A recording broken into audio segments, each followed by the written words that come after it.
Was there really a point in chasing down these bags? Welcome back to another video. If you're new here, my name is Dani. I talk about luxury handbags, contemporary brand handbags. If you like that kind of content, do subscribe, turn on notifications so that you'll be informed every time I upload a video. This video is dedicated to all the Louis Vuitton handbags or items that used to be difficult to get, but are pretty easy to get nowadays. This bag I've had a crush on for the longest time. I still do not own it. If you follow my channel, you can probably guess which one this is, and it is none other than the Palm Springs Mini. I still really love this handbag. Every time I see it, I think it is so cute, and when I see it on someone else, I think it is just adorable. It is like yay tall. It is tiny, right? But obviously there was a time when it was first released. I can't remember what year it was. It was so popular. Fortunately, at that time, I wasn't shopping for a handbag. I wasn't really buying a lot of luxury handbags at the time, so I wasn't chasing down this handbag. But people talk about how it was so hard to get, and of course, they made so many, and then there were all these quality issues. Some of the flowers or the patterns or the stars, it didn't line up, and then some of them, the handles were misplaced in the wrong place. You know, all sorts of stuff. Or the tabs on the side pockets were a little bit crooked. And then there were quality issues with the first design where there was a flap over the zipper pull and it got in the way of opening and closing the bag. And sometimes the flap will get caught in the zipper and also rip. And then they reinvented it, I think in 2019, for it to be an exposed zip, and apparently lots of people do love it. I think that bag is so cute, and I do appreciate the versatility of being able to wear it crossbody as well as a backpack. I have owned one mini backpack just to test it out a little bit to see if I like the style. It's this one here from Michael Kors. It was the Slater Extra Small mini backpack. It was such a pleasure to use. It was, but it got to a stage where I just got tired of it. I just wanted to move it along. I wasn't using it anymore, but it was a real pleasure to use. When I used it, I really did enjoy it.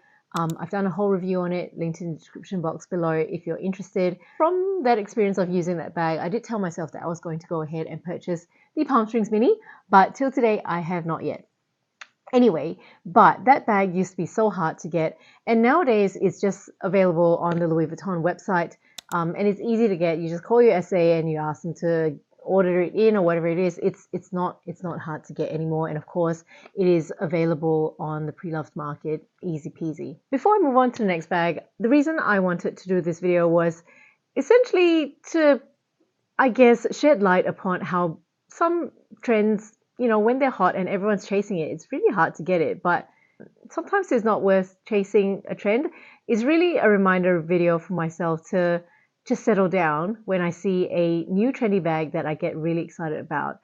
I mean, if this video helps you, great, but this video maybe is somewhat a little bit self-centered, and yeah, it's kind of for myself. The next bag that people have always said was so difficult to get and everyone was queuing up for it and everyone was trying to order it in, the Pochette metis. My YouTube friend Mary, she loves the Pochette metis. She has at least two, a red and a pink one. I think she actually has a canvas one as well. Actually, I don't remember. But lots of people love the Pochette metis. I understand the hype about the Pochette metis, and I think it is a really good bag. I don't myself have the Pochette metis. I have the Coach Cassie, which everyone knows to be inspired by the Pochette metis. The Coach Cassie is discontinued, but if you like a bag of that configuration, the Pochette metis is still available.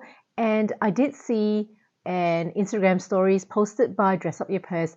They are actually working on a bag that looks like the Pochette metis. So I'm actually really looking forward to that.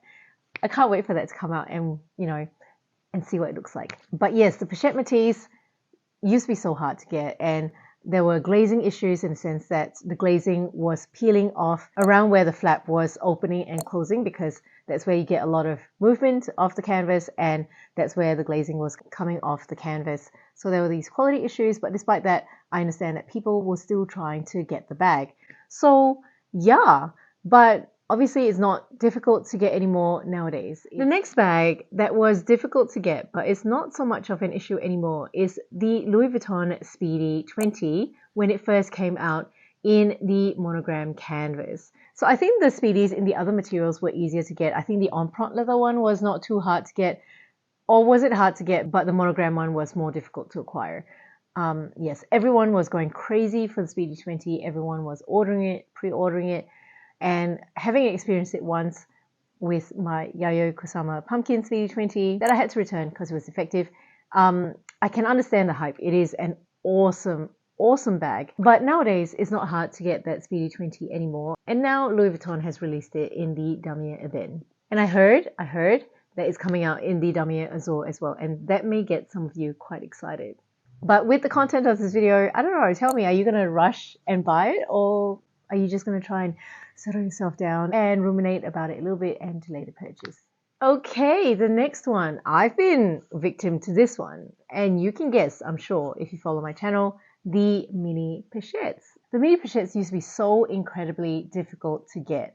I still remember I had contacted my SA, I was trying to get it, and if you're a luxury lover, it's almost like it was standard to own one. Like people chase one down and you're suddenly sanctioned because you own one as well.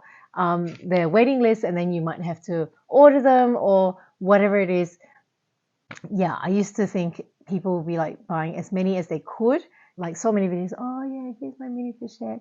This one is from this collection. I bought it from this year and it was really hard to get, blah, blah, blah. This is a really hard to get SLG, blah, blah, blah. But it's not anymore. And I myself was so caught up in the FOMO that I ended up buying 6. I have 6 mini pochettes, but now the mini pochettes are actually really easy to get. They're just, add to cart on the Louis Vuitton website. I mean, we all think that's partly because they increase their prices so aggressively, so much so that they've had to reduce their price. I talked about it in this video over here. The Louis Vuitton Christmas animation from 2023 is actually $10 cheaper than the Christmas animation in 2022. Go ahead and watch that video if you want to see the evidence. And I did hear from Lina, one of my friends here on YouTube as well. She's based in Spain, and she fed back that the mini pochettes in Europe are also 10 euros cheaper in 2023 compared to 2022. So they don't seem to be as popular anymore. I think Louis Vuitton has dug a grave for the mini pochette and they're just lying in it now. The next SLG, so the pochette clay or the key pouch. Again, I was caught up in it as well. So the key pouch was so popular. It is so hard to get. You have to go in and beg your SA to see if they have one. And if they had one, it's like, oh, wow, complete excitement. And of course, like the Damier graphite one was hard to get. And also the monogram eclipse one was so hard to get. I'm pretty sure now it's just add to cart. I certainly did that with my Damier graphite one. I thought it was a very special piece. I still own it and I still love it. The price has gone up since I purchased it. It's another one of my former purchases. But anyway, yeah, but it's not that hard to get anymore. It's just add to cart. Next one, the multi-pochette accessoire. This bag was so hard to get. Everyone was like begging for it and trying to get it. And some people I heard, although they didn't really want it, they got it anyway because they happened to see it in store. But now it is just add to cart. I have to admit, the multi-pochette accessoire is a bag that I do really like as well. Not necessarily for its looks, but for its versatility. I'm happy to wear all the pouches and all the straps together for a very military, sporty sort of vibe. I have lots of those days because I'm a mum and I run around at beaches and playgrounds. So that kind of vibe, would be very useful to me. But I think the multi-pochette accessoire is such a good bag for travel. Because it's flat, you're not so worried about it being squashed in your bag. And it's the perfect bag that you can take apart and put back together in whatever configuration that you want, depending on what you're doing on the day of your travel.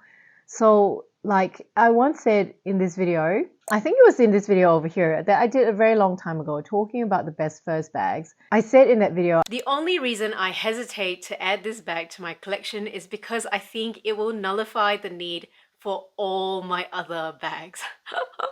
And that's why I've stopped myself from purchasing it. But yeah, let me know. I know a lot of people don't like the multi-pochette accessoire anymore. And there are a lot of, high street brands that have very similar designs. And to be honest, I've gone into those stores, tried them on, like even at Kmart. And I've been tempted. I've gone like, this is such like an easy bag to use. and it'll be so easy for travel. Let me know, were you caught up in this trend and did you go ahead and buy any of these bags? Can you leave me a comment to say how you feel about these bags now? From my point of view, I spoke about how I purchased a lot of mini pochettes as well as the pochette clay. The mini pochettes, I did buy them in very quick succession, and that's probably why I accumulated so many. I probably could have purchased one less. Otherwise, every single mini pochette that I own, I actually really love them. I collect them. I don't really use them. I only use one of them, the one in a dummy bin, and I love that one. I find it really useful. Do I regret chasing them?